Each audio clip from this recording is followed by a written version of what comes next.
So it's the year 2019, and I suddenly realized that I've been making my own Christmas cards for over 20 years. I thought, hey, this is a great opportunity to look back and review all the different ideas I've had over the years. So 1999 was the first year of my full production run of Christmas cards. It was the year that I'd moved to Hollywood, and I also wanted to play off of the coming new year, 2000. But many people didn't get the pun and play on words that I did inside the card. Lesson learned, subtlety doesn't always come across in print.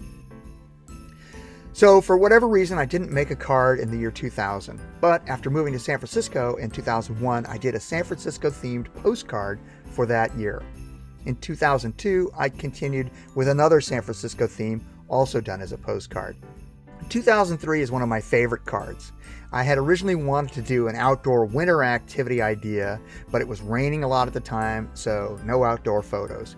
While strolling through Chinatown, I saw a souvenir snow globe, and this idea was born.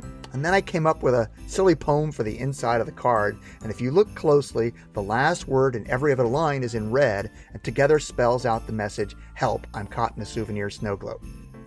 In 2004, I was running a little bit late in the production of my cards, so I came up with an idea where I could also bridge Christmas and New Year's by having me floating on bubbles of champagne. In 2005, weather was on my side, and I was finally able to do one of my previous ideas based on an outdoor winter activity, and here it is. This idea came to me when I was thinking about Hansel and Gretel and a gingerbread house. But of course, none of the ready-made gingerbread houses or kits had the look that I wanted, so I had to first learn how to make a gingerbread house from scratch in order to get the exact look that was in my head. This was another play on the idea of a miniature me. I had this idea of a stowaway inside the Christmas card. What came out of it was an embossed card with a photo of me squashed inside, and then another silly poem explaining the story of my travels through the U.S. Postal Service. Okay, this was a fun one, but a lot more work than I originally anticipated. I wanted the Santa to look realistic because I hate cheap Santa suits. So I ended up making my own Santa suit completely from scratch.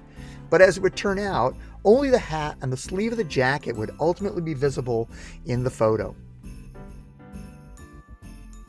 The idea of this card came to me when I passed by a storefront window in my neighborhood. As part of their holiday display, they had some old skates. I asked the shop manager if I could borrow the skates for a photo shoot, and he said okay. Lo and behold, the skates actually fit me, and then a friend helped me out by taking photos of me in the skates next to the pond at the Palace of Fine Arts. When I worked for the California Academy of Sciences, we used to regularly have live reindeer as part of our holiday exhibit. The idea of Rudolph the Red-Nosed Reindeer was a natural. It also gave me a chance to use that Santa suit that I had made for the card 2 years prior. I've always had a soft spot for the idea of kids leaving cookies and milk out for Santa. My uncle used to put out half-eaten cookies at my grandparents' house for my brother, my sister, and me when we would come over for Christmas morning. The idea of gingerbread men cookies came to me and made me think of Gingy from the movie Shrek and how eating him would be like murder, hence the CSI theme. I didn't want kids to think that Gingy actually died, so I gave him a tongue depressor false leg and a candy cane. And of course, on the back of the card, the criminal was ultimately caught. This idea came to me when I was looking at some Christmas lights, and I thought that it looked a little bit like a tiny man was holding the filament inside the bulb. So there's a brand of candy canes called Bob's.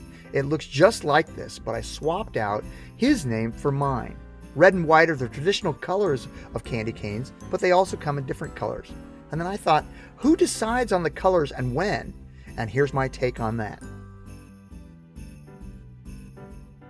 As a kid, I always thought that Santa's elves must be so much fun to be around, playing and making toys all the time, so I ran with that idea. Inside, I did a little riff on Cyndi Lauper's song, Girls Just Want to Have Fun. Okay, this is by far the most work that I ever put into one of my Christmas cards.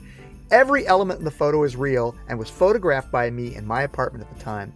It was based on the last Christmas cover that Norman Rockwell did for the Saturday Evening Post.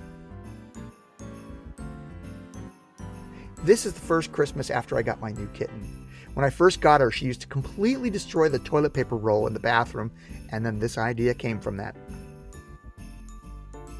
This was the Christmas right after I closed on the purchase of my new home, a gift to myself, and this card put that idea into a visual. Every year at work, I would give each person on my staff a bottle of champagne to say thank you for all their work over the year, but I would also package it in an unusual way. In 2018, I put each bottle inside a papier-mâché snowman that I would make. For this year, I decided to get double duty out of that idea and use it for my card as well.